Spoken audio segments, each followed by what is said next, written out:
ये परंपरागत है, हर साल होता है ये। लेकिन मैं इतना जरूर कहना चाहूंगा कि पहले की गोंडा में आज के गोंडा में फर्क है। पहले सड़कें कंजेस्टेड थी, ट्रैफिक की बड़ी प्रॉब्लम थी, एक ही सड़क पर, पतली सी सड़क पर ट्रैफिक आती थी, जाम लगता था।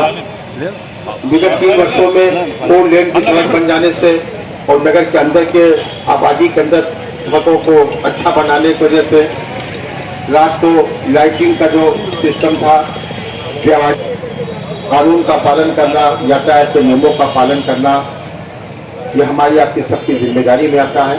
सिर्फ पुलिस की बदौलत, सिविल पुलिस की बदौलत या यातायात पुलिस की बदौलत ये काम अंजाम नहीं हो सकता जब तक हम लोग जागरूक न हो और हम लोग का पूरा सहयोग न हो।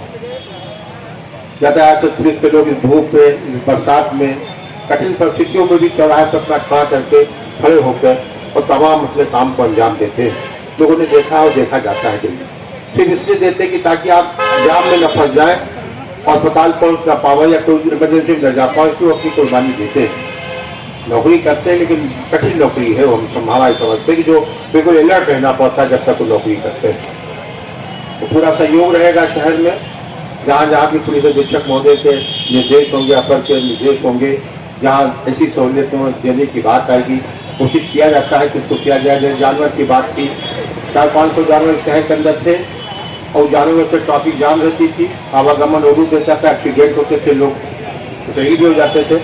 पिछले 2 महीने से लगातार अभियान चलाकर रोज प्रतिदिन कहीं न कहीं से 5-6 छुट्टे जानवर गौशाला में भेजने का काम कंटिन्यूएशन में जारी है और धीरे धीरे कमी दिखाई भी, महसूस भी हो रहा है कि धीरे धीरे कम हो रहे हैं। बगल के देहात जो है गिरगोंडा, वहाँ पर रात को लोग जानवरों को हका खिला के शहर में डाल जाते हैं। वो अलग परेशान, उनका खेत खराब हो रहा है, हम अलग परेशान, हमारी यातायात बाधित हो रही है और लोग उसमें दुखी रहते हैं। तो पूरा प्रयास में है, कप्तान साहब 1 महीना 1.5 महीना जो भी लगेगा, हम इसको इससे मुक्त करना चाहते हैं शहर को, कि जानवर वाली समस्या शहर में है, जिसकी वजह से ट्रैफिक और यातायात तो बहुत ही परेशानी होती है, उसको दूर करने की पूरी लगन और कोशिश हम कर रहे हैं। इसके परम आदरणीय पुलिस अधीक्षक गोंडा महोदय, पूर्व चेयरमैन श्री कमरुद्दीन साहब, पार्षद जी, सम्मानित ट्रांसपोर्टर्स, वाहन चालक और पत्रकार साथियों और हमारे पुलिस के जवान, हर साल माह नवंबर में यातायात जागरूकता अभियान चलाया जाता है और पूरे माह कार्यक्रम चलते हैं। सड़क पर इन्फोर्समेंट होता है, स्कूल कॉलेजों में भी हमारी टीम जाके भिन्न भिन्न कॉलेजों में ट्रैफिक रूल्स और सड़क सुरक्षा के संबंध में जानकारी उपलब्ध कराते हैं, पम्फलेट बांटते हैं। हर साल इतना सब अभियान होने के बाद भी दुर्घटनाएं कम नहीं हो रही, ये चिंता का विषय है। वर्ष 2019 में पूरे देश में 4.5 लाख दुर्घटनाएं हुई, जिनमें 1.5 लाख व्यक्तियों की मृत्यु हुई। ये बहुत बड़ा आंकड़ा है। अपने उत्तर प्रदेश में भी 22,000 व्यक्ति दुर्घटना से मृत्यु को प्राप्त किए। तालाब मिला, पोखर मिला, उसमें यक्ष देवता का निवास था और पांडवों में से 4 पांडव युधिष्ठिर को छोड़ के सभी ने उस पोखर में जो यक्ष की आवाज आ रही थी उसको अनसुना करके पानी पिया और वो मृत्यु को प्राप्त हुए। लेकिन युधिष्ठिर धर्मराज थे, सजग थे, सतर्क थे। उन्होंने उस आवाज को सुना और उन्होंने, यक्ष ने कहा कि भाई पहले मेरे प्रश्नों का उत्तर देना होगा, इसके बाद आप पानी पी सकते हो।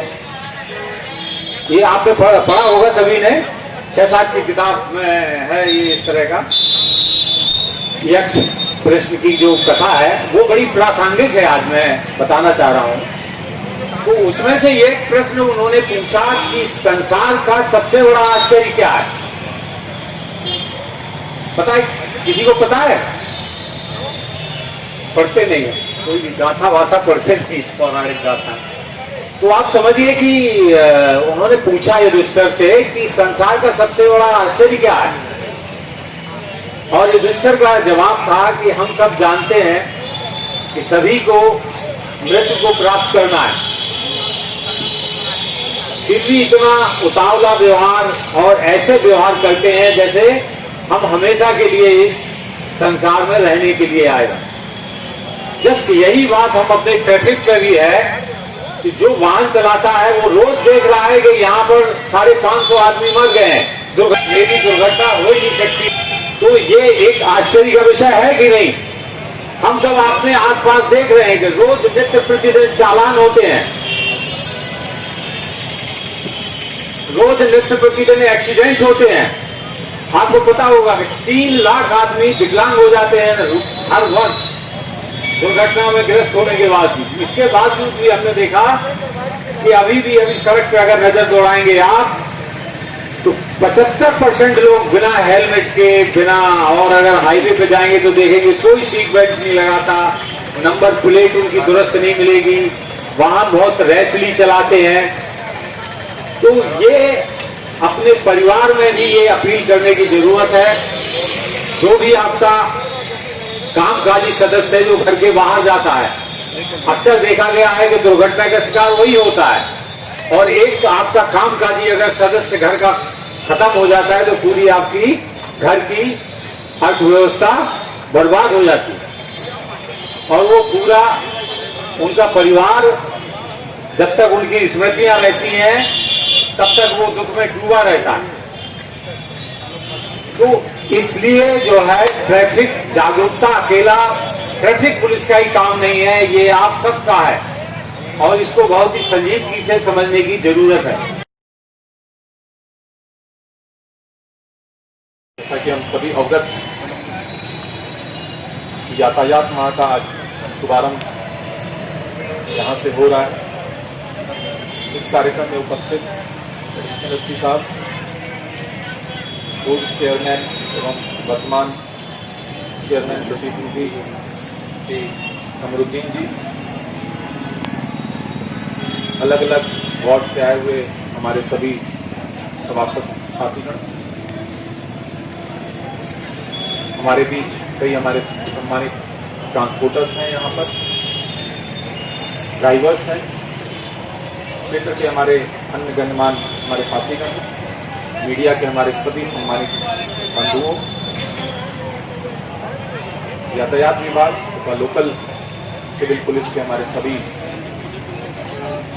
साथी अधिकारी कर्मचारीगण, होमगार्ड तथा अन्य वॉलेंटियर्स जो हमें डे टू डे बेसिस पे यातायात प्रबंधन में हमारा सहयोग करते हैं, मैं सर्वप्रथम आपका स्वागत एवं आभार प्रकट करता हूं। इस कार्यक्रम में आप सबकी उपस्थिति निश्चित तौर पर यह संदेश देती है कि हम सभी सड़क सुरक्षा और यातायात नियमों के पालन होने के लिए कितना सजग हैं।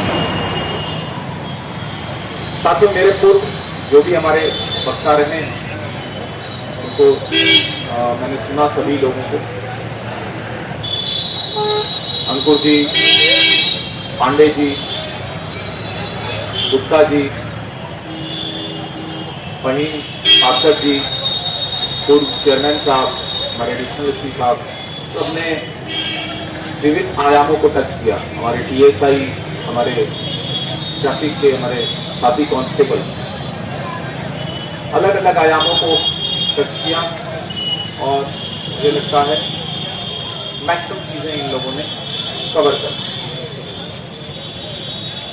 परंतु मैं पुनः रिपीटिशन के कॉज पे भी कई सारी चीजों पर पुनः यातायात माह में कार्यक्रमों के आयोजन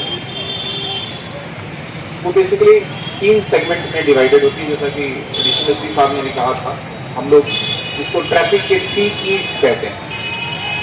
अल्फाबेट जो ई है उससे शुरू होने वाले 3 महत्वपूर्ण जो शब्द हैं, ये पूरे हमारी ट्रैफिक मैनेजमेंट का एंड स्पेशली एक्सीडेंट प्रिवेंशन, जो सड़क दुर्घटना की रोकथाम है, उसके लिए बड़े प्रभावशाली हुए।